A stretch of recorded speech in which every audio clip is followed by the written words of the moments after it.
Okay, I'm assuming that the No Child Left Behind policy is going to be abolished. I'm assuming that, but because it's really irritating me being in my Spanish 3 class, grabbing points to prepare for a standardized test.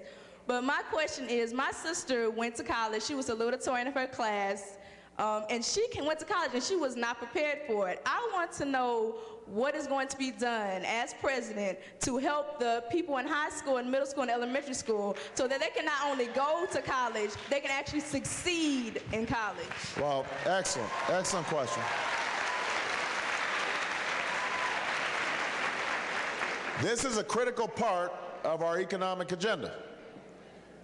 Now keep in mind, if we don't become better trained, smarter, more effective workers, it doesn't matter what I do as president, our standard of living will go down because we live in a knowledge-based economy now, and we are competing against some young people in China and India, and they are hungry and they are working hard. So here are some things I want to do to improve our education system. Step number 1, invest in early childhood education because too many of our children are already behind the day they start school.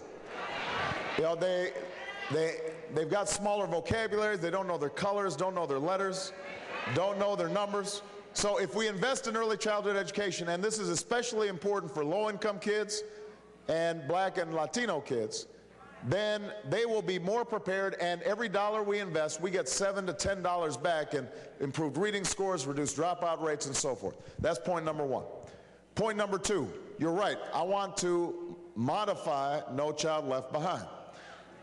I don't want to completely eliminate it because I think it is important for us to have the highest standards in our schools so that they're prepared when they go to college. But I don't want those standards measured just by a single high-stakes standardized test. Because the way No Child Left Behind is structured right now, you apply that test, it's not even at the beginning of the year, giving you information that you can use to improve your instruction during the whole year. It's sort of not quite in the middle, but you end up spending 2, 3, 4 months just preparing for a test, teaching to a test. And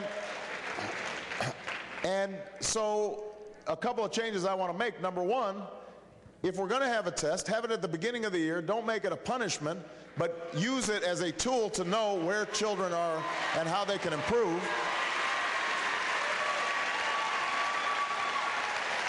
Number two, if a child comes in and they're 2 grades behind, and at the end of the year, they're only 1 year behind, that school's done a good job.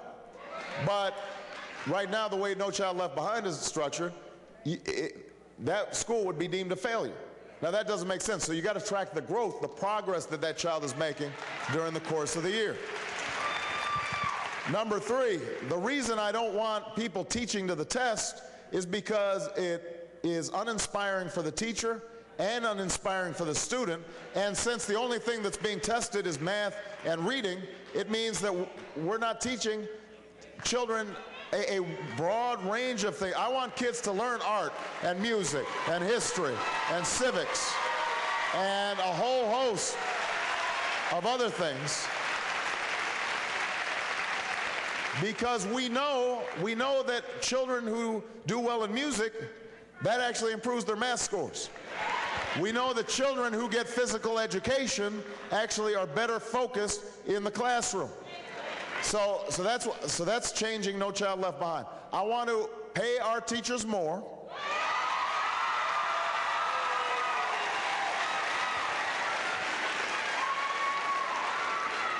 But I also want to institute more professional development for teachers. Because a lot of new teachers especially, they get dropped in the classroom. They're not getting the kind of support that they need and the training that they need. It's just sort of sink or swim.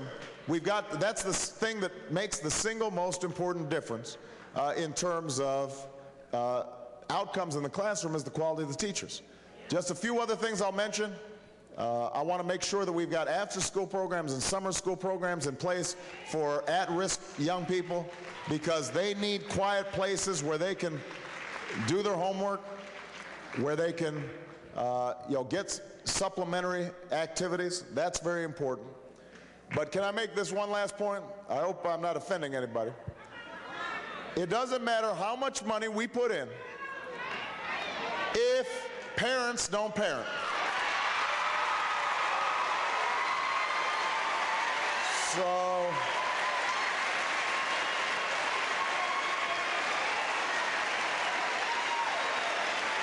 So,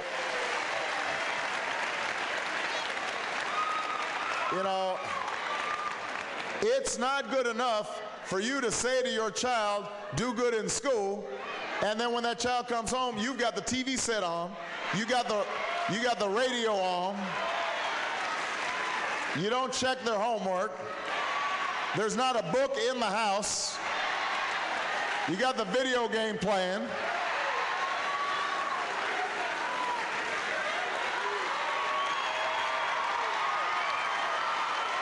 Am I right?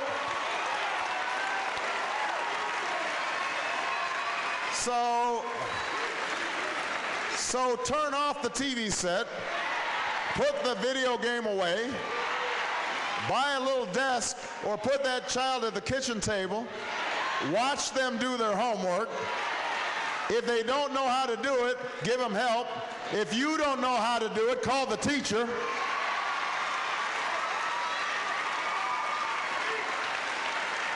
Make them go to bed at a reasonable time.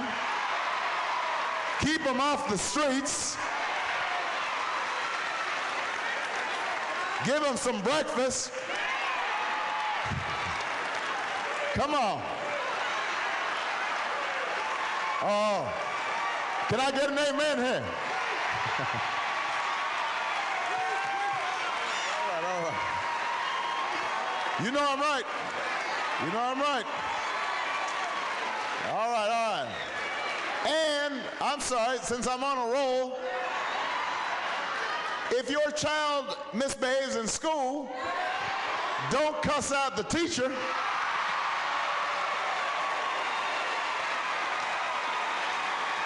You know I'm right about that. You know I'm right about that.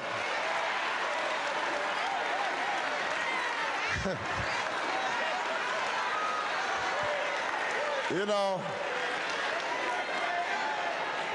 don't cuss out the teacher. Do something with your child. All right, everybody settle down. We're having too much fun here. We're having too much fun.